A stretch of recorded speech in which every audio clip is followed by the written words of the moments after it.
April 4th. 357 B.C. A transit of the Moon over the planet Mars observed by Aristotle. 397. Ambrose, Archbishop of Milan, died. He was famous for the zeal which he manifested in the cause of the Church, and the severity with which he censured the Emperor Theodosius, who had barbarously ordered several innocent persons to be put to death at Thessalonica. The Te Deum is attributed to him. 1284. Alfonso X, of Castile, died. He was elected Emperor of Germany 1258, but neglecting to visit the empire, Rodolphus was chosen in his place. He was dethroned by his own son, and compelled to seek protection among the Saracens. His fame as an astronomer and a man of letters is greater than as a monarch. He is the first Castilian king who had the public laws and the scriptures drawn in the vulgar tongue.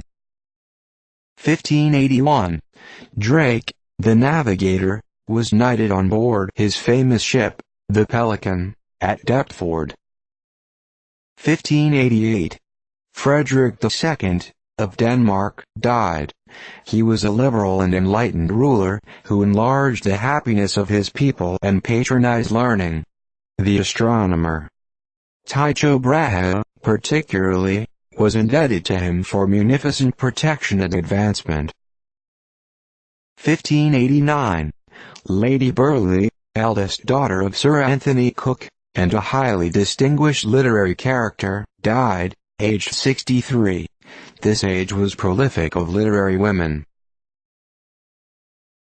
1593. 3 Samuels of Warboys condemned for bewitching the children of Mr. Throgmorton at Huntington, England. 1594. Sylvester Wyatt, of Bristol, England, made a voyage up the Gulf of St. Lawrence, for the barbs or fins of whales and train oil. And 28 sail of Englishmen engaged in fishing at this early day. 1634. Robert Naunton, an English statesman, died. He was Secretary of State to James I, and published some curious anecdotes of the reign of Elizabeth, under the title of Fragmentia Regalia. 1638. Massachusetts patent demanded, a quo warranto having been brought by the Attorney General of England against the Governor and Corporation of Massachusetts, and judgment given that the liberties and franchises should be seized into the King's hand, the Council made an order requiring that the charter should be returned. By the next ship, arbitrary measures were pursued in reply to the petitions of the colony, and 8 ships prepared to sail for New England were detained in the Thames, by order of the Privy Council. By this order, Oliver Cromwell, Arthur Hazelrig, John Hampden and other malcontents were forcibly prevented from emigrating to America. How little did Charles anticipate that by this high-handed measure he was detaining the very men who were destined to overturn his throne, and terminate his career by a violent death. 1643. Simon Episcopius, an able Dutch divine, died. He embraced the doctrines of Arminius in relation to predestination, which exposed him to much persecution and obloquy, and finally led to his banishment from the Commonwealth. He afterwards was permitted to return, and became minister of the Remonstrant Church. Death happening at the moment of an eclipse of the moon, was considered as an emblem of the departure of the brightest ornament of the Church. 1656. Andrew Revenus, alias Barchman, a Saxon physician, died. He became professor of poetry and philosophy at Leipzig, and published several works of considerable merit. 1669. Johann Michael Moscherosch, a German writer, died. His celebrity consisted chiefly in some satirical pieces entitled Wunderlich und Wahrhaftigkeit, Philanders von Sittwald. 1704. The first newspaper printed in the United States, appeared at Boston, called the Boston Newsletter. 1706. John Bales, an English button maker, died, aged 130. He used to walk to the neighboring markets with his buttons till he was 120 years of age. 1720. Knightley Chetwode, Dean of Gloucester, died. He wrote several poems, and a life of Lord Roscommon. 1743. Robert Ainsworth, an English teacher, died. In 1714 he was invited by the English booksellers to undertake the compilation of an English and Latin dictionary. On the plan of Faber's Thesaurus, the task proved to be more difficult than had been anticipated, and was not completed till 1736. 1747. Number 4 Charlestown, New Hampshire attacked by a large body of French and Indians under M. de Bellin, and gallantly defended by 30 men, under Major Stevens.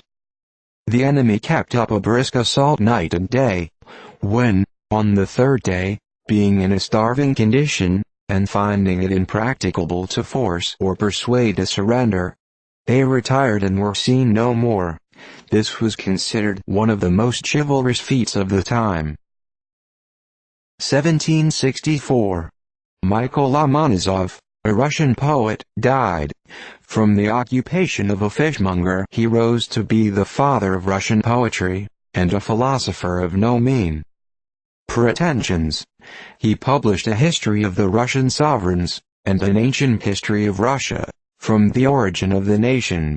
His odes are greatly admired for the originality of invention, sublimity of sentiment, and energy of language. 1769. Hyder Ali, the adventurous East India chief, compelled the English to form a treaty with him. 1770. James Parsons, an eminent English physician, died. He was the correspondent of Buffon and other learned characters on the continent, and an able writer on physic, anatomy, natural history, antiquities, language, and the fine arts. 1774. Oliver Goldsmith died, aged 46. He received a partial education at Dublin College, after which he strayed from home, and making a tour on the continent, afoot and alone, with a flute in his hand, fixed himself, on his return, in London, as a builder of books. The details of his life are interesting, checkered as they are with vicissitudes. As a bookseller's hack he was particularly successful, but the liberality of his disposition and want of economy contributed to keep him in want, and sometimes brought him to starvation. He died about £2,000 in debt. His works, though most of them were produced on the spur of the moment, to procure the necessaries of life, are still found in almost every library.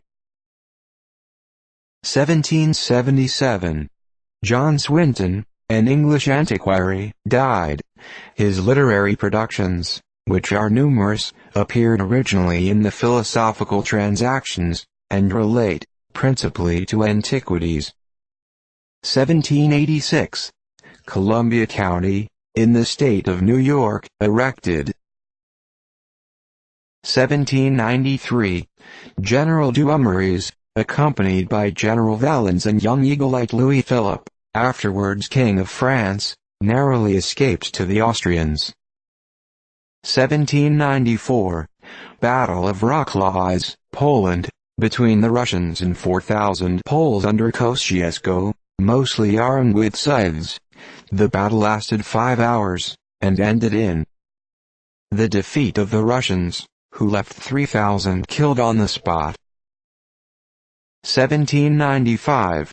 Barrère a lawyer, Varenne a monk, Calaterble is a comedian, and Vadier a counselor, members of the French Convention, sentenced by a decree of that body to be transported to Guyana. Barrère was president of the convention, and as such passed sentence of death upon the king, and they all voted for the king's death. 1799, Battle of Taufers in St. Marie, in Germany. The French under Jourdan lost upwards of 4,000 men, and fell back to the heights of Villingen. 1802.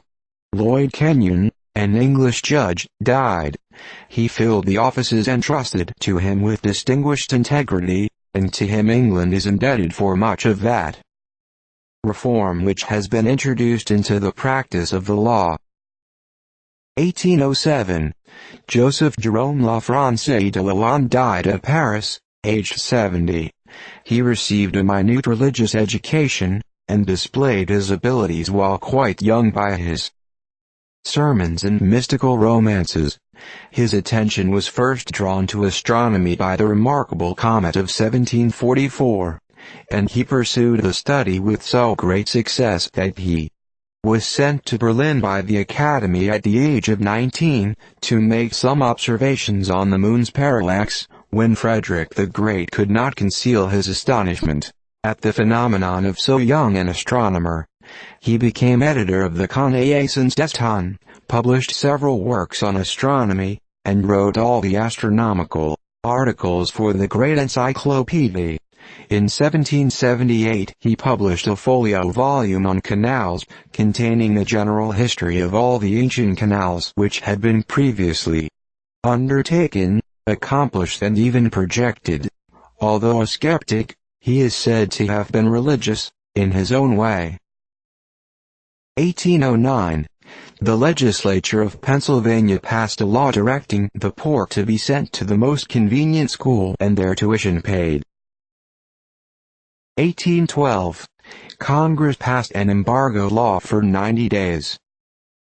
1814.